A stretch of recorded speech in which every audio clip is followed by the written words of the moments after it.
Hello everyone, কেমন আছেন সবাই? আশা করছি ভালোই আছেন বন্ধুরা। তো সবাইকে সুপ্রভাত বন্ধুরা। আপনারা সকাল সকাল ঘুম থেকে উঠে কী কাজ করেন? আমি কিন্তু সকাল সকাল ফার্স্ট ঘুম থেকে উঠি। যখনই বিছানা থেকে উঠবো তো বিছানাটা আগে তুলে নেব, তারপরে অন্য কাজ করব। আমি কিন্তু সবার ফার্স্ট বিছানাটা তুলি, পরে হলে তুলি করে অনেক লেট হয়ে যায়। আর আজকেই সেটা হয়েছে, তুলি করে লেট হয়ে গেছে। তো যাই হোক, সকালে ঝাড়ু দেওয়া মোছা সমস্ত কাজ করলাম, বাসনও মাজতে হয়েছে আজকে। তো বাসনটা মেজে আমি স্নান করে নিয়েছি, ঠাকুর পুজো করলাম, তারপরে বিছানা তুললাম। আর বিছানা তোলার সময় আপনারা লক্ষ্য করেছেন কি না জানি না, আমি খালি উপরের দিকে তাকাচ্ছিলাম। আসলে উপরে একটা সাপ ছিল, মানে আমাদের কিন্তু বাড়ির সাপ, সেটা অনেক পুরনো সাপ, আর ডাঁড়া সাপ। আরও একটা সাপ আছে কালনাগিন সাপ, সেটা মাঝে মাঝে আমাদের বাড়িতে থাকে, মাঝে মাঝেই দেখা যায়।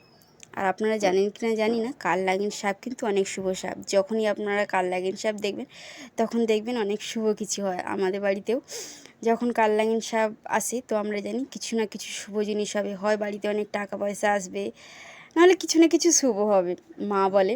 কারণ আমরা তিন বোনের পরে যখন এক ভাই হয়েছিল, তার আগে নাকি মা সবসময় কালনাগিন সাপ দেখতো। চালের হাঁড়ির মধ্যে, বাসনের মধ্যে, বিছানার মধ্যে সবসময় কালনাগিন সাপ দেখতো। তো যাই হোক, সেই সাপ একটা আমাদের খোলার চালে আজকে বেয়ে বেড়াচ্ছিলো। আমার তো খুব ভয় লাগছিল, কখন না এসে ধাবাস করে পড়বে, কিন্তু ওরা একদম বিরক্ত করে না। তো চলুন সকালে টিফিনটা করে নিই। আজ সকালে রুটি আর আলু ভাজা বন্ধুরা। তো বন্ধুরা, বেরিয়ে পড়েছি কাজের জন্য। কাজে তো যেতেই হবে বলুন বন্ধুরা। আজকে অনেক তাড়াতাড়ি বেরিয়েছি, পুরো ভিডিওটা সকাল থেকে করা হয়নি। আজকে এত তাড়াতাড়ি কাজ করতে হয়েছে। আসলে কাজে মানে এখন বাজে সবে 8:30। সকাল থেকে 8:30টার মধ্যে রেডি হওয়া, তারপরে সংসারের কাজ করা। আর আমাদের মেয়েদের মানে অনেক কাজ করতে হয় সত্যি বলতে।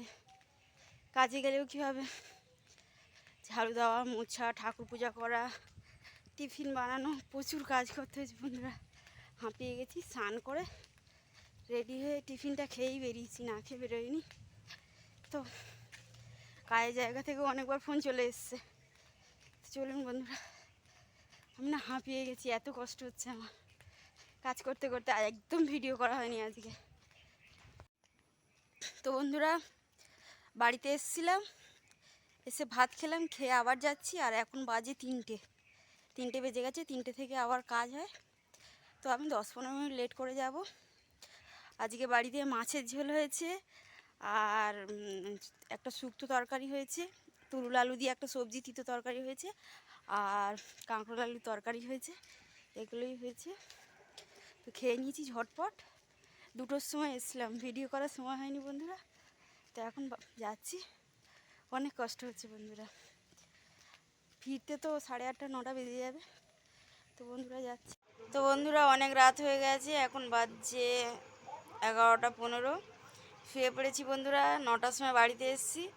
একদম ভালো লাগছিল না বন্ধুরা। আজকে তো সারাদিন একটু সময় পাইনি, ব্লগটা এডিটিংও করতে পারিনি। বাড়িতে এসে তাড়াহুড়ো করে ব্লগটা এডিটিং করলাম, আপলোড করলাম। আর দিদি রান্না করেছিল ওবেলা, তো বললাম মাছের ঝোল হয়েছিল, আর কাঁকড় আলুর তরকারি, আর একটা তিতো মানে তরকারি হয়েছিল। আর এবেলা দিদি একটু ডাল বানিয়েছিল আর ভাত বানিয়েছিল প্রেসার কুকারে। তো তাড়াতাড়ি খেয়ে শুয়ে পড়েছি, একদম ভালো লাগছে না। সকালে আবার কাজে বেরোতে হবে। আর তো মাত্র কয়টা দিন বাকি আছে। এই কটা দিন ভাবছি পুজোতে কাজ করলে যদি কিছু টাকা হয় তো কিছু কেনাকাটি করতে পারবো। তো যাই হোক, অনেক ক্লান্ত হয়ে গেছি বন্ধুরা। আজকে কারোর ব্লগ দেখা হয়নি, সবাইকে সরি বন্ধুরা, কারোর ব্লগ দেখা হয়নি। আজকে আমি একটুও সময় পাইনি ফোন হাতে নেওয়ার। তো যদি সময় হয় কালকে ব্লগ সকালবেলা দেখব।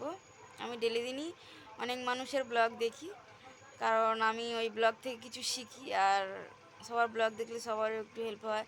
আর আমি মেনলি ওই ব্লগ থেকে আমি কিছু না কিছু ডেলি দিনই শিখি। সবার ব্লগই দেখি, ছোটো বড়ো অনেক মানুষের ব্লগ দেখি সারাদিনে। তো আজকে একদম সময় হয়নি। আর এই 10-12 দিন হয়তো একদম সময় হবে না বন্ধুরা, ক্ষমা করে দেবেন যাদের ব্লগ আমি দেখতে পাচ্ছি না। তো প্লিজ সবাই আমার পাশে থাকবেন, আর আমাকেও সবাই একটু হেল্প করবেন, সাপোর্ট করবেন। আমার ব্লগটাও একটু দেখবেন এবং আমাকে সাবস্ক্রাইব করবেন। তো বন্ধুরা, খুবই ক্লান্ত, সকাল সকাল বেরোতে হবে কালকে। সবাইকে টাটা বন্ধুরা, আজকে তো ভালো লাগছে না, তো গুড নাইট বন্ধুরা।